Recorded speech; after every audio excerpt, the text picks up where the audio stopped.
With nearly every success, there is a line of failures and setbacks, sometimes a very long line. Many of those stories get condensed into pithy journeys that minimize the struggle. That's where From the Ashes with Mark Azoulay comes in. On today's show, you'll hear honest conversations about triumph and disaster that Mark's guests faced and how they overcame the adversity to shine. Now, here's your host, Mark Azoulay. Hello, everybody. I'm Mark Azoulay, and welcome to our premiere episode of From the Ashes. In this episode, we're going to be hearing from Marian Salley, my long-term friend, my work wife, the most credentialed and licensed psychotherapist I know in the entire planet. She's going to be talking about infidelity in relationships, both as a professional and as an ex-cheater herself. But before we dive into that, she's going to interview me a little bit about this podcast. Hi, everyone. Marian Salley here. So we're going to start with the interview of Mark, which is really the best part. So Mark, why did you start this podcast? So I started this podcast to break out of the industry. You know, you and I have talked about how we can only see so many clients and how tough this job can actually be. So my goal in the beginning is to actually get more of the information that I know, that I've learned, out to the population in a format that I use a lot. Is to a ton of podcasts. I love listening to talk radio. And this is a great way that I think it can reach way more people than, the 20 or so people that we see in our office. Absolutely. It seems like a wonderful format for you, from what I know about you. What does From the Ashes mean? So the idea of From the Ashes, it's stories of recovery, right? Stories of redemption, stories of resurrection. This idea of, getting kicked in the teeth, getting knocked down, and having to stand back up. I think a lot of therapists, you and I have had this question a lot of what makes people change. And I think a lot of therapists have this idea that it's like one size fits all, like, hey, just like do your CBT, do your DBT, meditate, exercise, whatever. And that's not true, right? It's like, it's different for every person and everybody's path is very unique. So I'm hoping to start to answer that question by really doing a deep dive on individuals to see what helped them get back up so that the listeners can, pick and choose and say, oh yeah, maybe that would work for me. Oh, wow, I never thought of it that way. Oh, wow, that story is really inspiring. And by presenting a lot of different solutions, I think people can hopefully, get back up from the ashes. Zinga. Yay. Well, I'm not sure if this is really the question that you wanted me to ask, but I'm wondering if you can tell me a little bit more about your From the Ashes story. Yeah. So the very quick thing, I'm sure will come up more through the episode. Yeah. The quick thing is essentially I'm in recovery from drugs, from opiate addiction primarily. And, it started back when I was younger. There was a lot of like self-hate, low self-esteem, depression, and just really wanting, frankly, to kill myself, right? To end my own life. Absolutely. And I found that drug addiction, because I, wasn't courageous enough, I don't know if that's the right word, but I couldn't go through with actually pulling the trigger. But drugs were a way that I was actually slowly killing myself and really making myself small, really numbing out my experience, really dissociating from my present.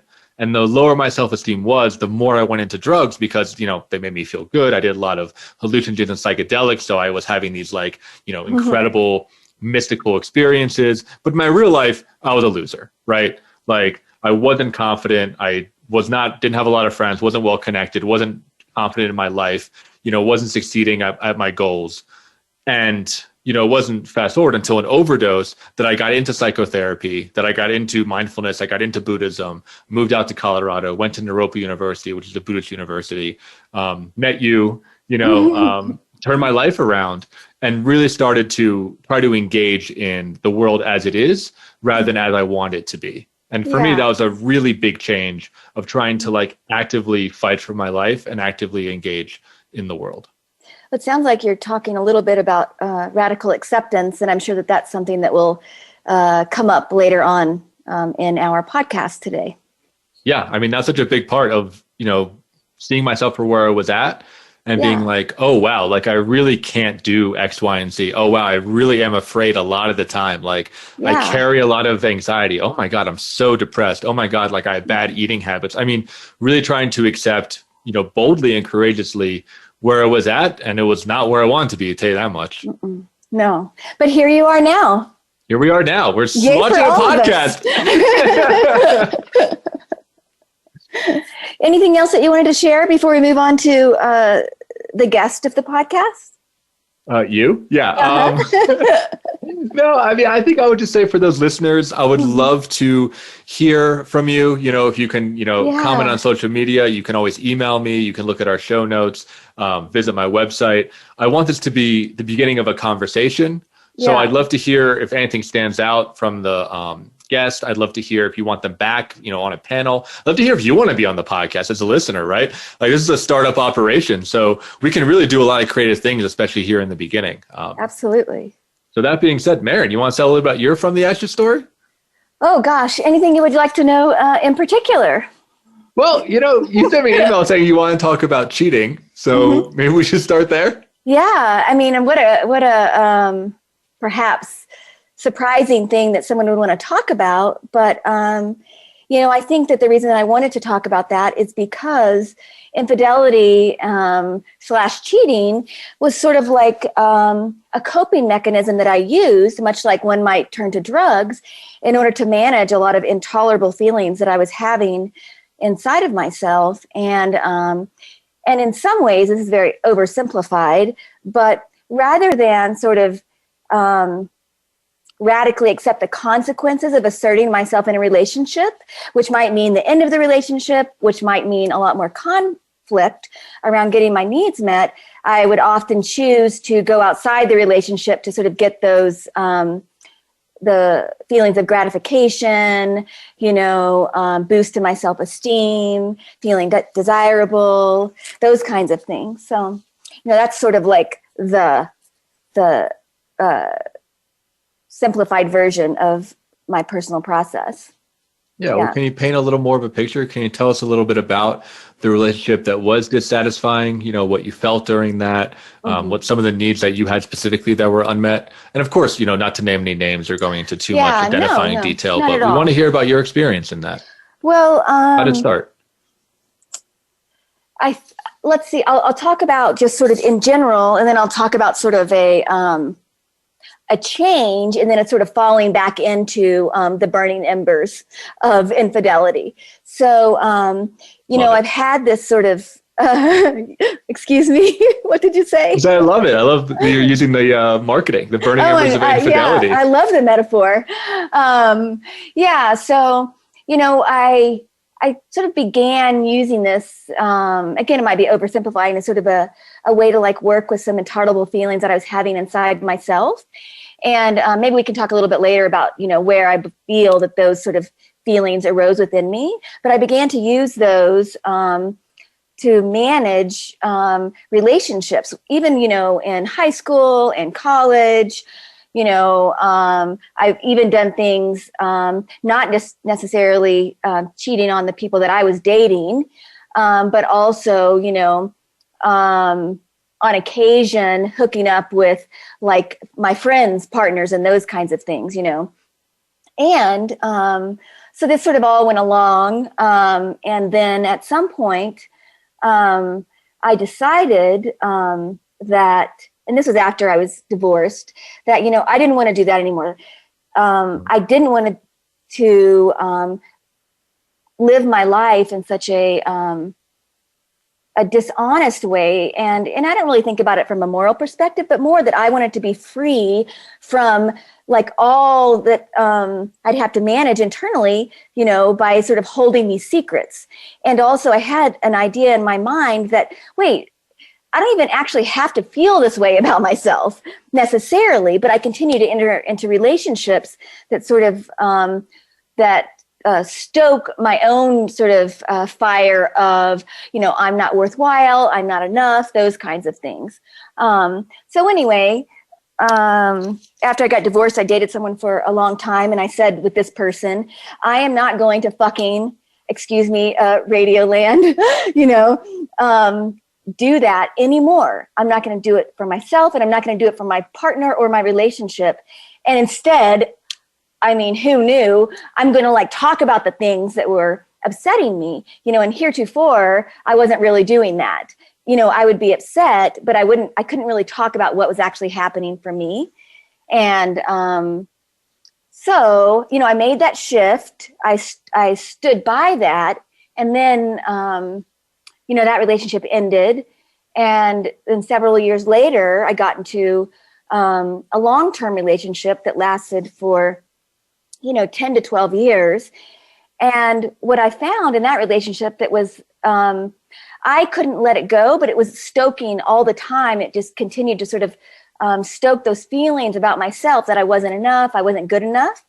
And that was also kind of one of those relationships where we were kind of dating and we were kind of not. And so again, for me, that sort of kind of not, kind of our dating component of it just kept me wanting to like sort of get back in there and get my validation from that relationship and from sort of successfully having this person, commit to me and somehow externally give me the idea that I was worthwhile. And then I got myself into a whole lot of trouble. And I really, in that particular setting, not only did I harm the person that I'd been on and off with for many, many years, but I also really harmed someone that I had started dating whenever I was in an off period with this other person.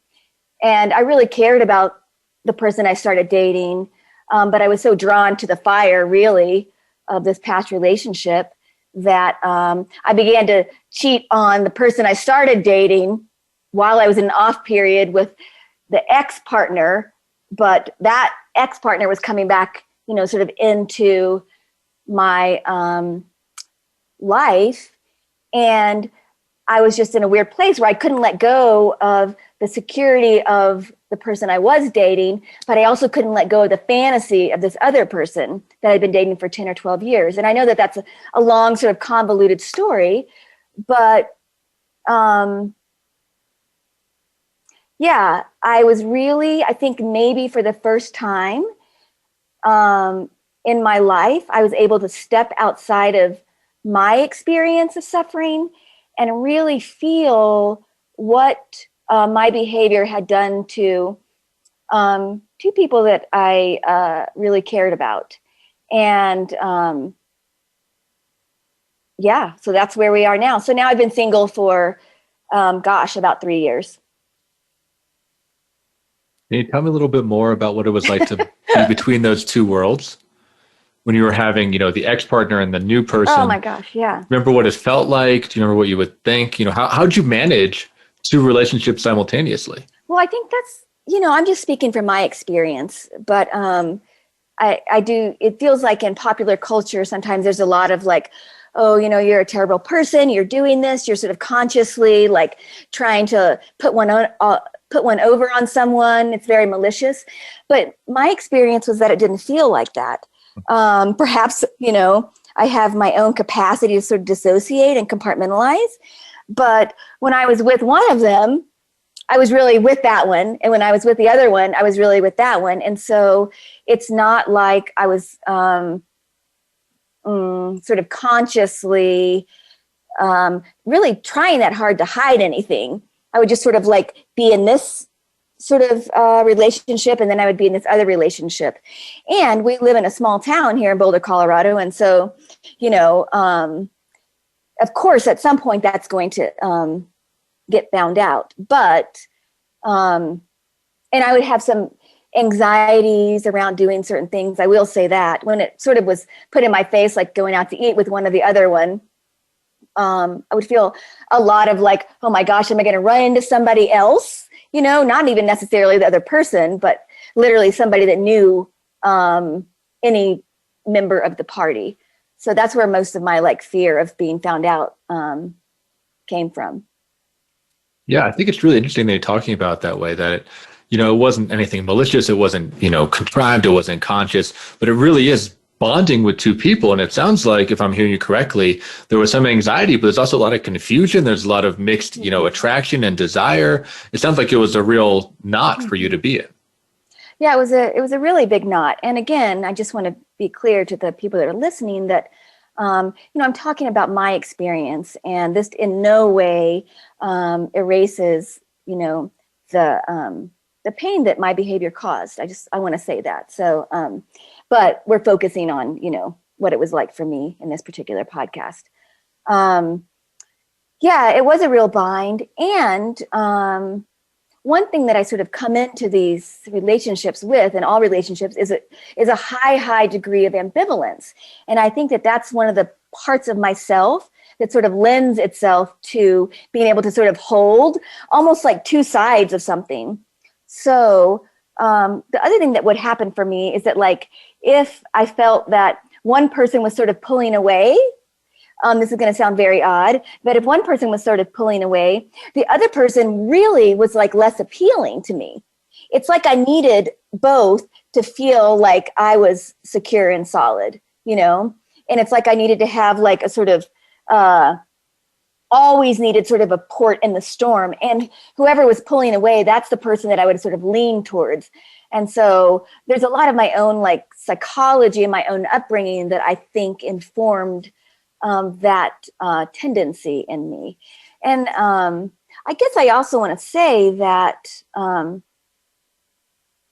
maybe you can help me understand why I want to say this right now, but I wasn't discovered cheating. A proposition was made to me by one of the people, one of my partners, I'll say that. And I wanted to move forward with that proposition. And so I shared that I had been dating this other person for some time. And then I had to tell the other person that I was doing that. But even in the telling of the other person, I was so frightened that I was going to lose everything that it was very difficult for me to just cut it off completely. Mm-hmm. That's really great. I want to hear a lot more about the ambivalence and a lot more about that moment. But first, we have to go to a commercial break. Okay. Become our friend on Facebook. Post your thoughts about our shows and network on our timeline. Visit facebook.com/Voice America. In Mark's work with high performers and business owners, it is becoming increasingly clear to him that their biggest obstacle to success is themselves. They are the experts in their field, but are dragged down by their anxiety, poor time management, inability to focus, or self-sabotage. His role is to help you overcome these emotional and organizational issues so that you can truly excel in your business and your personal life. One of the most common hurdles that he sees is perfectionism, a crippling anxiety around performance. It's a fear of not being good enough, being publicly embarrassed, or of disappointing others. These fears paralyze brilliant people and bring them to their knees. This course will help you to break free from this mental prison and have more agency in your world. In this online course, we will break down the prison of perfectionism so that you can break out of it. For more information and to sign up, visit mark-azalea.teachable.com. That's Mark, MARC-Azalea, AZOULAY.teachable.com. Where can you listen to some of the world's top life coaches ready to dish out success tips and entrepreneurial guidance? The Voice America Empowerment Channel will do just that. Whether it's personal growth, building a better business, or inspirational life stories, make it a daily habit to tune into our programs. From weight loss and personal branding to law of attraction and increased happiness, you'll find it every day at VoiceAmericaEmpowerment.com. The Voice America Empowerment Channel. It's your world. Motivate, change, succeed. Our thoughts and feelings not only affect our own lives, but the lives of everyone around us. Find new meanings of love, authentic expressions, and better connections with the people in your life. Tune in to Love Light with Dr. Jean Marie Farish. This program will feature guests and discuss ideas that will bring a better life to you. When you find this perspective on love, it will change everything. Listen live every Friday at 12 noon Eastern Time and 9 a.m. Pacific Time on the Voice America Empowerment Channel. It's your world. Motivate, change, succeed. VoiceAmericaEmpowerment.com.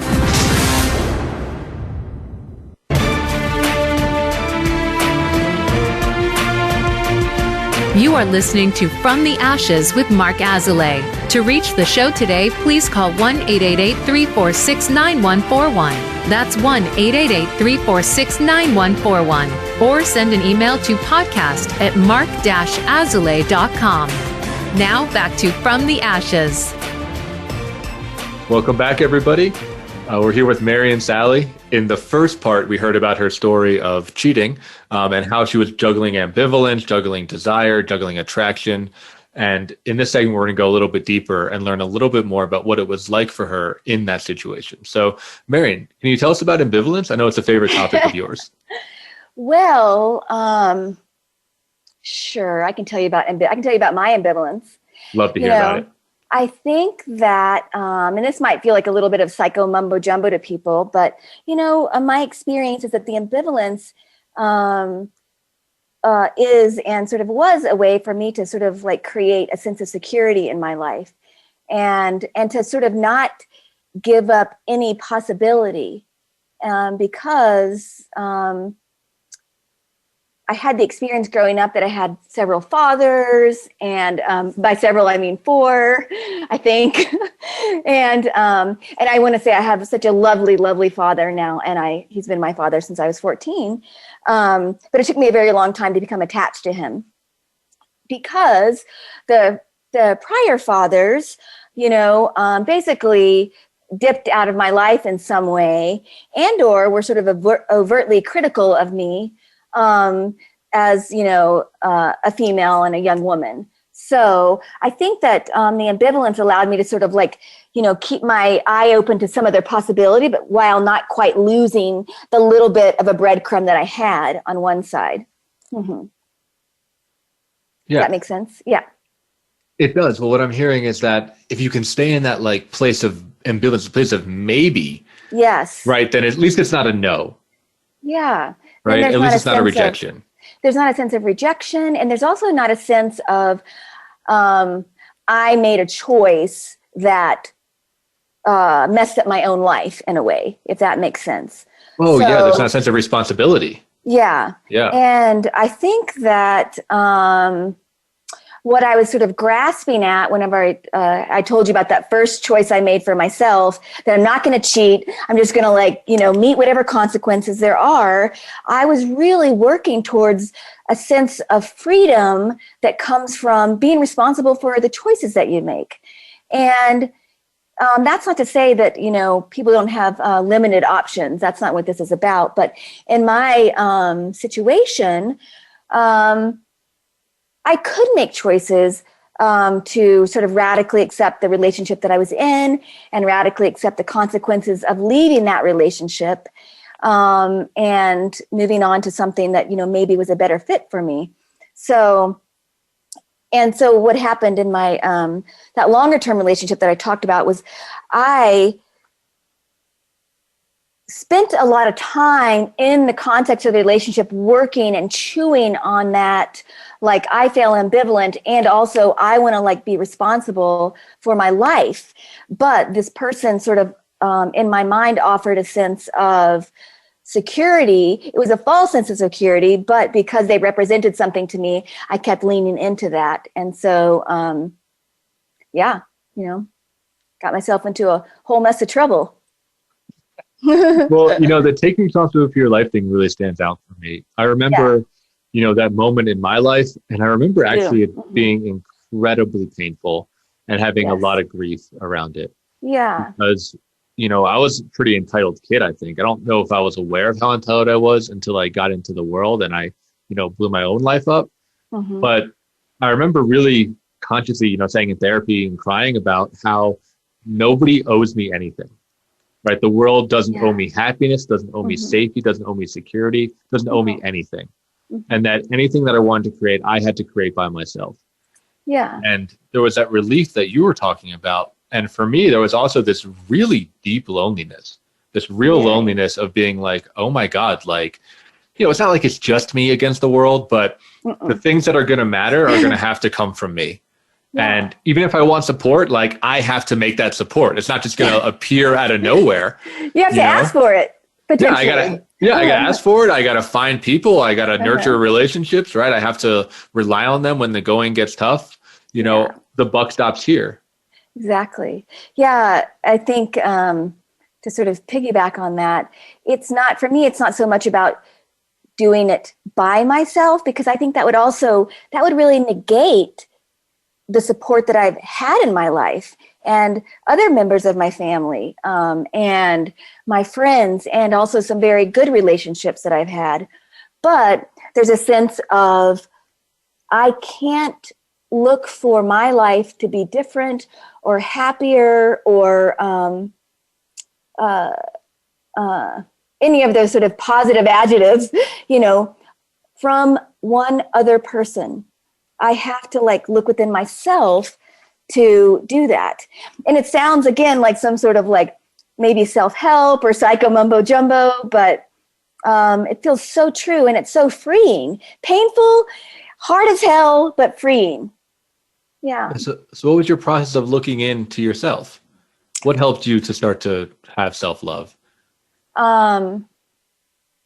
Well, therapy. Pretty good one. Yeah. Pretty good one. And I like it that you say process, because it wasn't easy, and I don't always feel fully in love with myself, but I find that, I'm an all right person, and I'm more able to tolerate at this point if someone else doesn't feel that way, which that was part of it before. I couldn't really tolerate any rejection or abandonment, if you will. So a lot of therapy. Group therapy was one of the most important things for me as far as the therapeutic aspect goes, because I got to really see how other people perceived me, how I perceived other people, and sort of experiment with that in real time, but in relative safety, and I think I was also really driven to find a different way to be in the world within myself, because I have 2 grown daughters, and I didn't want them to have to sort of carry that forward into their lives. That sense of, I need to find my validation from something outside of myself. I'm wondering, do you have a story from a group that you were in that you got to really play with this perspective thing that you're talking about?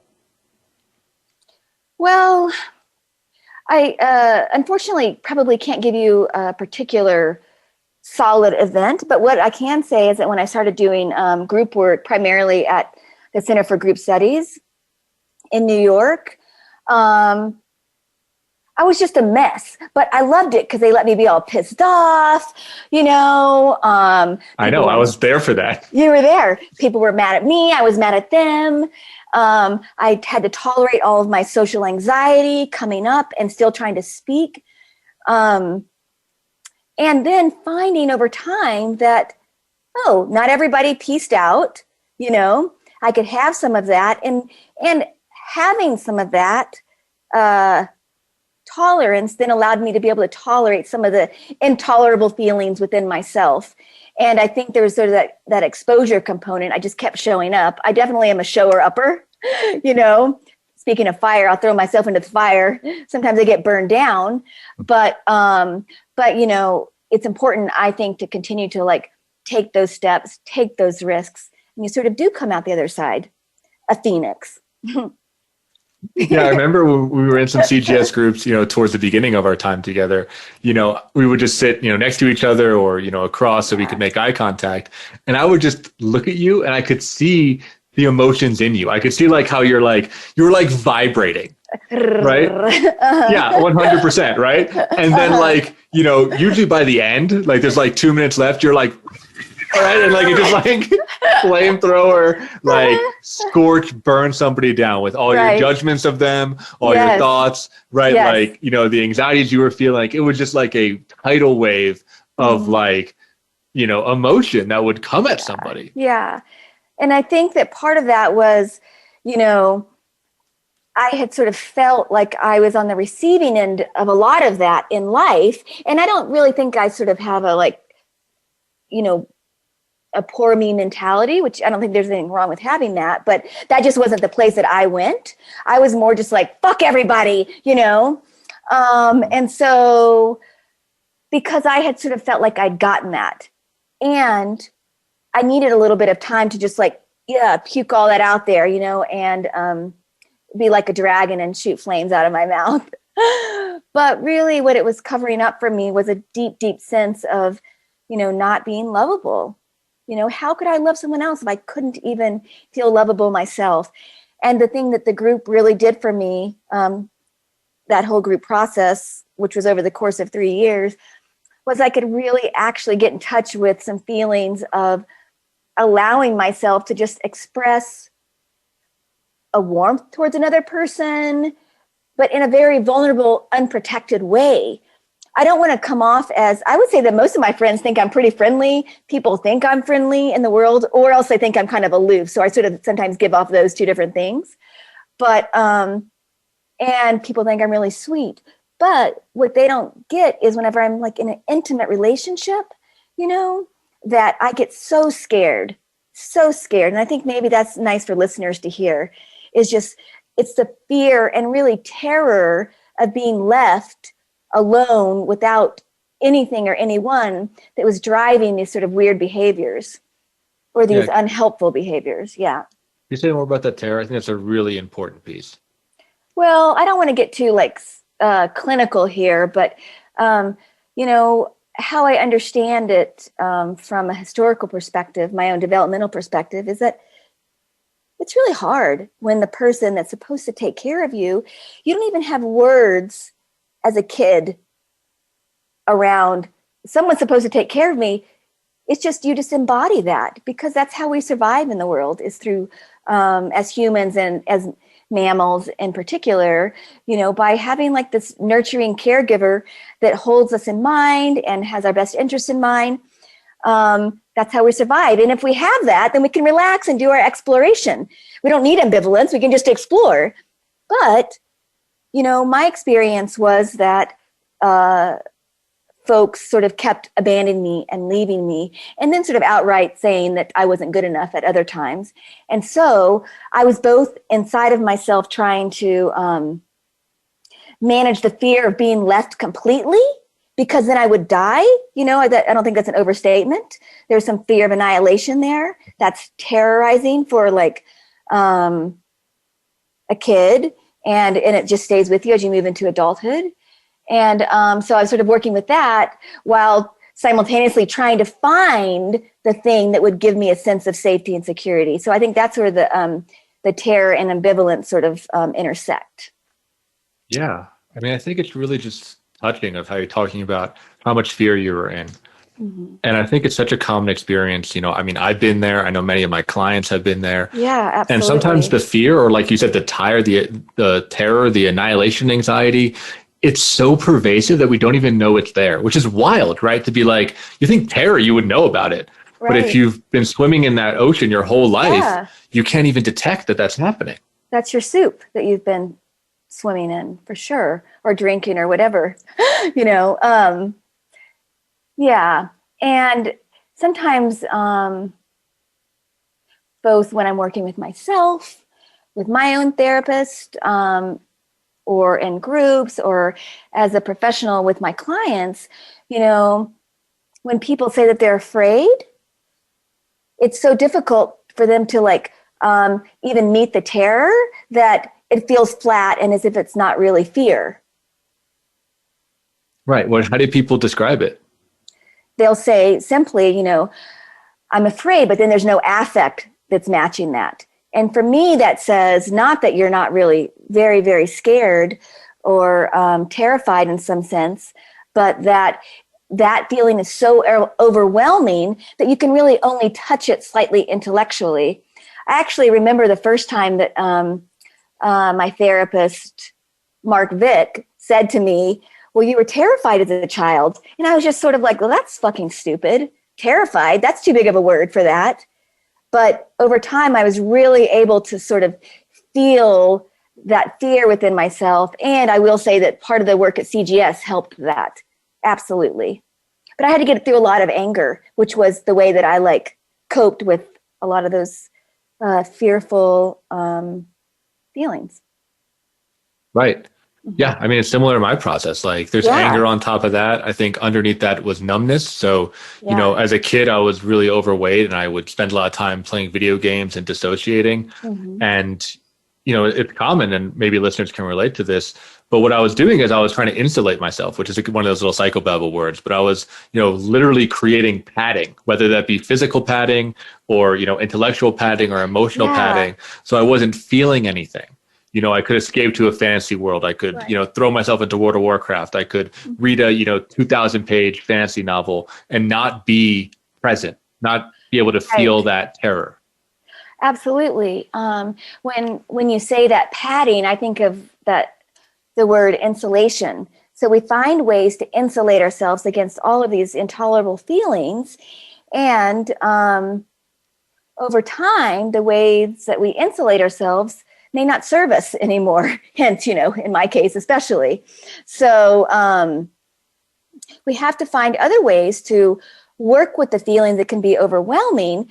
But in order to do that, we need to find other coping mechanisms that don't destroy our life at the same time. So it's not about just completely ripping the Band-Aid off and never, and suddenly you don't have those feelings of fear. But what you do over time is work with those feelings in a slightly different way. And I run a lot, and that helps me to work with all the feelings that arise. Can you tell the listeners how much you run? Because it's pretty impressive. It's not that impressive to me, but I've done a 50K, which is like 32 miles, and I'm trying to train for a 50 miler, but life has other plans potentially right now. Yeah. Yeah, that's impressive. I can't even run for 15 minutes. Yeah. Well, so you're pretty good. You're pretty good on that. Yeah. Yeah. I think we all find ways to be with ourselves that aren't self-destructive, ultimately. Yeah, well, we have to go to another commercial break, but I would love to hear in our next segment some words of wisdom you would have for some of our listeners, some advice, clinical or not, from speaking from experience. Yeah. And this idea of what helped to pull you out, a little bit about what you're doing now. We're moving more towards the recovery side, more into the future. Yep.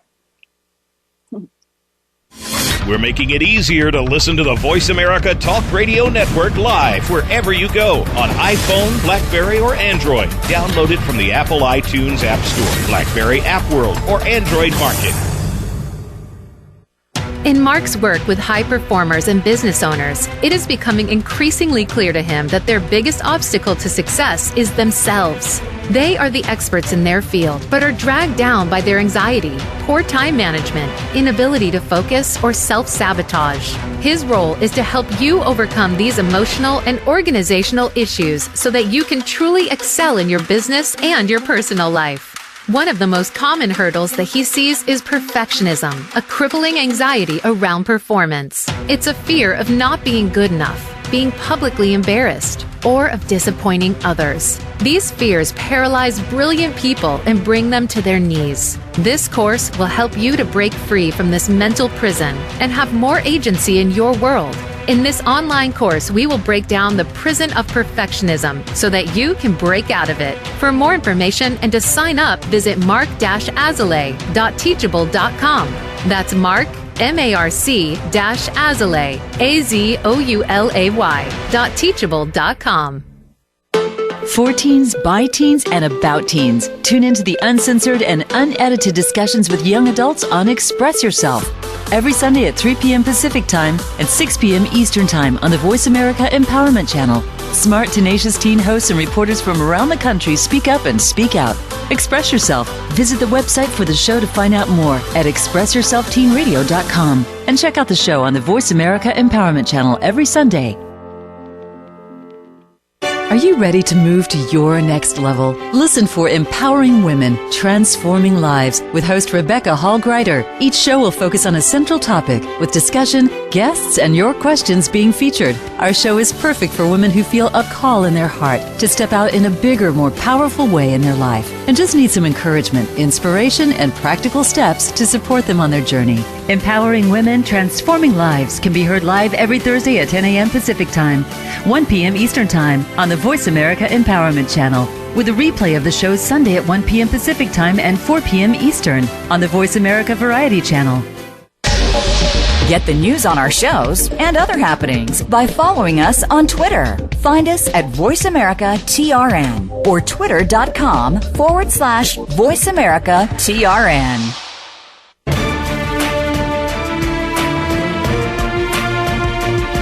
You are listening to From the Ashes with Mark Azalea. To reach the show today, please call 1-888-346-9141. That's 1-888-346-9141. Or send an email to podcast@mark-azoulay.com. Now back to From the Ashes. Welcome back, everybody. I'm Mark Azoulay, and this is From the Ashes. We are coming into our final segment here with Marian Salley. She's been talking about her childhood. She's been talking about cheating. She's been talking about ambivalence. She's been talking about not wanting to lose it all and take responsibility for her life. Yep. It's been a powerful segment so far. In this last segment, we're going to be speaking directly to you, the listener, and you're going to hear from Marian as a professional about what she's done to help herself, how she is moving forward, and what you might be able to do if you find yourself in a similar situation. Yeah. As I consider what I do to help myself, it's just a funny question because maybe I'm such an analyst, at heart, but I'm like, we're all in the process. So I can't necessarily name one thing, and I can't really name why I am the way I am or have the particular tools that I have. I'll just say that because everybody has different ways of like meeting their life and moving forward. But I would say that one thing that I have done, and this podcast is an example, is I really have sort of pushed myself and challenged myself to be in situations where it's likely that I'm going to have a lot of what one might consider negative feedback and potentially a lot of positive feedback, and sort of be in a space where I'm having to hold both of those. Because for me, what that does, it allows me to say, oh, okay, like some people think I'm okay, some people don't, and that's just fine.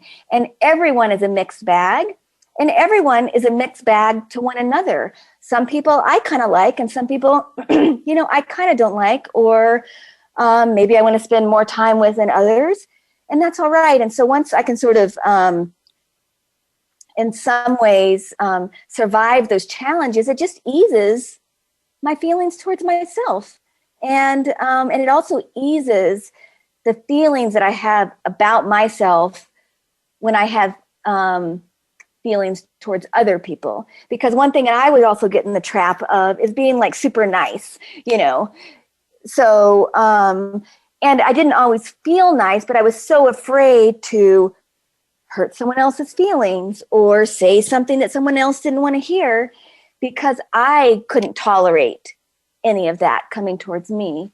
So, my recovery, if you will, has been a process of just radically accepting that, some people are into me and some people aren't. And then there's sort of the mix of that even someone that you love, and someone that loves you can also be disappointed in you, mad at you, and you can be mad at them and disappointed in them, and all the other myriad experiences that one has in relationships. So. That's a really good advice, right? As a also struggler of nice guy syndrome, I had the same thing of trying to people please. And for me, it really, just like you said, came from deep insecurity. I think ours is a little bit different. Yours, it seems like you wanted to be connected with people. For me, it was actually a way to push people away. Like the nice guy thing was a veneer for me of not wanting to get close. Yeah. Right. Like not wanting to be intimate with people, being afraid of intimacy. I think ultimately because I didn't want to lose somebody or didn't want to appear weak or appear needy. But there's this idea of not being beholden to other people's opinions. Yeah. And I was sort of on the other end of that, where I would be totally beholden to other people's opinions and lose myself completely in that. We talk a lot about we meaning just people and people in the profession and parents and developmental folks about dependence and independence. And then it's more now, we think of it as an interdependence where we both, we're not fully on our own and we're not fully subsumed by another, but we're allowed to be in relationship and both have needs of others and have times when we want distance from others, and we sort of can sort of flow in that space of interdependence rather than sort of vacillating from one to the other, which, when you talk about ambivalence, that's kind of what that is too. But, the thing is, you're always just pinging back and forth, and you can never really settle. Well, I think a main part in that, you talked about therapy and specifically group therapy. A big part that I try to work on, with my clients and in my life, which is a process, to say the least, is communication. Yeah. Absolutely. What I'm hearing, right? To go from ambivalence, which is vacillating, to interdependence, which is also vacillating, but at least you're talking about the vacillation. Like, that's a really key point, right? To actually you're accepting it. Yes. Yeah, and you're letting the other person know that you're vacillating. Because if you don't give them that feedback, then they're going to get in their own head about it, right? They might think they did something wrong. They might, chase after you. They might, disconnect from you. They might get angry. I mean, there's a, myriad of ways that they could react. But with enough communication, people can start to, ride those waves way more effectively. Yeah, that makes me think about one thing I talk to my clients about sometimes is, especially when they get into the place, because I think this is usually how it happens, at least in my case, or people with more my sort of characterology, if that's a word, is that, you show, hey, if you show up, really nice, you're so accommodating and all of that. And what you expect is that then the other person's going to be really nice and accommodating to you and give you all these things. But that doesn't really happen necessarily. That never happens. That almost never happens. Never happens. But also, then you're also never allowed to get mad. Because when you get mad, the other person's surprised. Well, of course they're surprised because you've been like showing up as another person for the past however long, and then sometimes they can't even take it seriously because they've been working with this sort of performative part of you.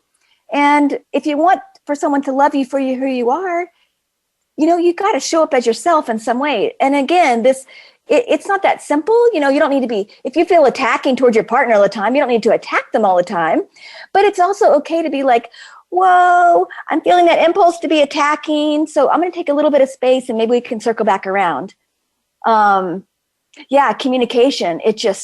I don't know how people sort of survive without it.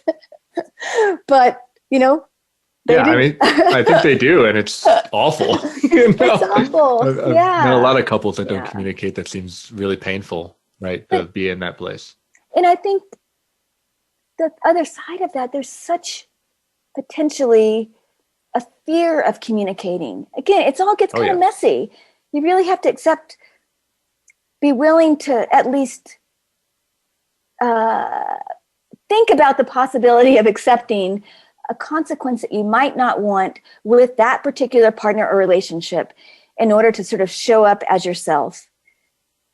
But therein lies the freedom, and the fear around showing up as yourself and still being rejected or abandoned. That oftentimes keeps us in a place of less than ourselves. And we can't let our freak flag fly because we're so fearful. Yeah. Absolutely. Yeah. I mean, back to the radical acceptance thing.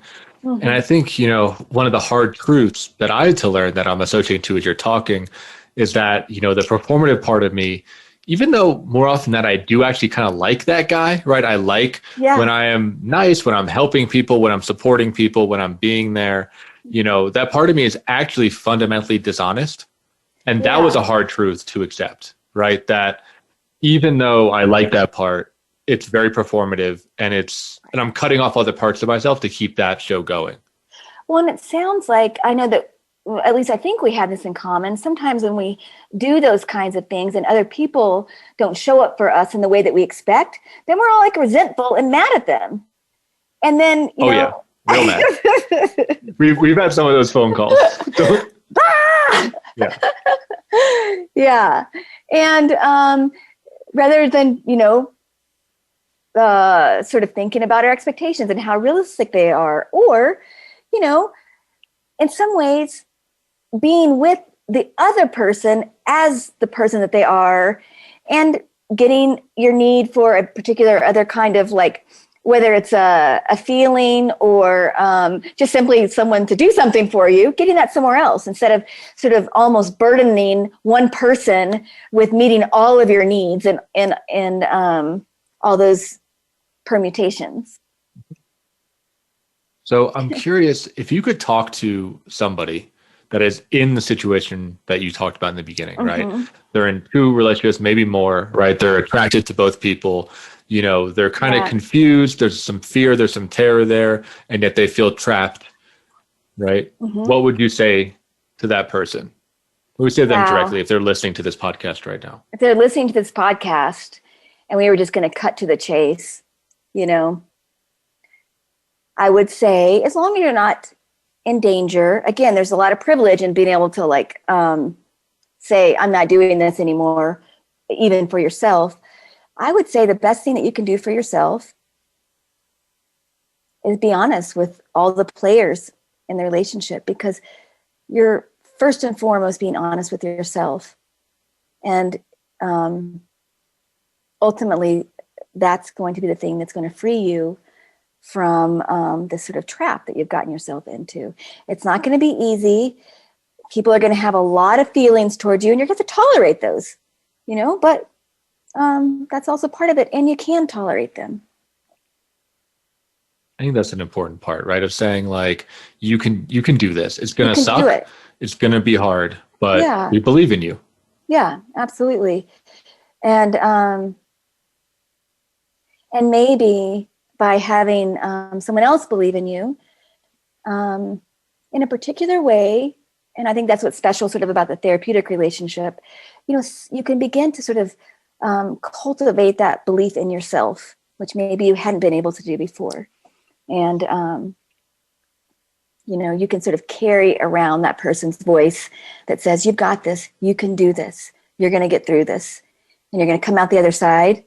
And you're actually going to be more the person that you would like to be, rather than trying to sort of show up in a way that you think other people want you to be. You don't need to be a chameleon. Potentially anymore. Yeah, that's very beautifully said. And I really hope if anyone's listening, that gets through to you, that resonates with you. Marian knows how you feel and where you've been. Yeah, absolutely. So Marian, I've loved having you on the podcast. Yay! Unfortunately, we do have to wrap up here, but of course, I'd love to have you on for a panel or for another episode. We can talk for hours. There's so much, I think, to cover around a lot of this kind of stuff. Right. We just really tip of the iceberg. Yeah. As we're wrapping up here, can you let people know where to find you, your website, anything you'd like to share, anything you'd like to spotlight? Well, you can find me at mariansalley.com. And I'm happy to answer any questions that arise from this segment and be of help in any way that I can. I also want to let you know that since group was so helpful to me, I'm also happy to be the president of Four Corners Group Psychotherapy Society, and we have a lot of opportunities to sort of practice being yourself in a variety of ways within group contexts. So, and that is, again, fcgps.org. And that's fantastic. And as a past president of that organization, I can say it's pretty good. Check it out. Yeah. Check it out. So thank everybody for listening. Please follow along at the Voice America website.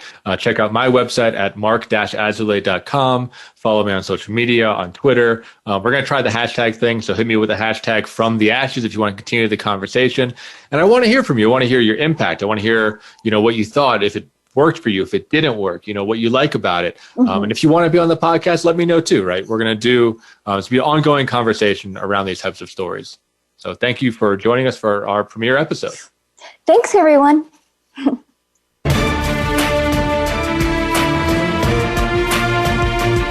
Thank you for joining host Mark Azulay for From the Ashes. Be sure to tune in again live next Friday at 2 p.m. Eastern Time and 11 a.m. Pacific Time on the Voice America Empowerment Channel. We'll have another edition of the program then. Meet triumph and disaster and treat those two imposters the same. Until next time.